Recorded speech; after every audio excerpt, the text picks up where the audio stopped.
Guppies ని అందరూ breeding చేస్తారు. కాకపోతే ఇన్ బ్రీడింగ్ చేయకుండా ఫ్రైస్ అనేది హెల్తీగా ఎటువంటి బెండ్ స్పైన్స్ కానీ ఇలాంటివి ఏవి రాకుండా మనము నెక్స్ట్ జనరేషన్ లో తీయాలి అంటే అసలు ఏం చేయాలో ఈ వీడియోలో అయితే చెప్తా.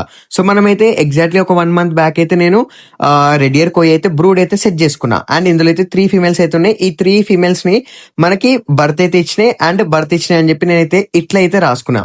అండ్ ఇలా రాసుకోవడం వల్ల అయితే మనకి పెద్ద అయిన తర్వాత మేల్ ఫీమేల్ ఐడెంటిఫికేషన్ అయితే అండ్ మనం బ్రీడింగ్ పెట్టుకునేటప్పుడు ఒకటే ఫీమేల్ కి సంబంధించిన పిల్లలని అయితే బ్రీడింగ్ అయితే చేయొద్దు, బ్రీడింగ్ గిట పెట్టొద్దు. సో ఫస్ట్ ఫీమేల్ మేల్స్ కానీ సెకండ్ బ్యాచ్ ఫీమేల్స్ ఏవైతే ఉంటాయో సెకండ్ ఫీమేల్ వాటి యొక్క ఫీమేల్స్ కానీ సో డిఫరెంట్ గా అంటే అందులో నుంచి మేల్ ఇందులో నుంచి ఫీమేల్ 1 నుంచి ఫీమేల్ 2 నుంచి ఇట్లా తీసుకొని మనం బ్రీడింగ్ పెడితే సో మనకైతే నెక్స్ట్ జనరేషన్ అనేది అయితే ఇన్ బ్రీడింగ్ ఎఫెక్ట్ పడదు అండ్ లైన్ అనేది డ్యామేజ్ అవ్వదు. సో ఇలా అయితే ప్రతి ట్యాంక్ పైన అయితే నేను ఏ ఫీమేల్ బేబీస్ పెట్టింది అండ్ అవి ఏ రోజు అని చెప్పి అయితే సో ఇట్లా నేను నీట్ గా క్లియర్ గా అయితే మెన్షన్ చేసుకుంటూ ఉంటాం మన ట్యాంక్స్ పైన.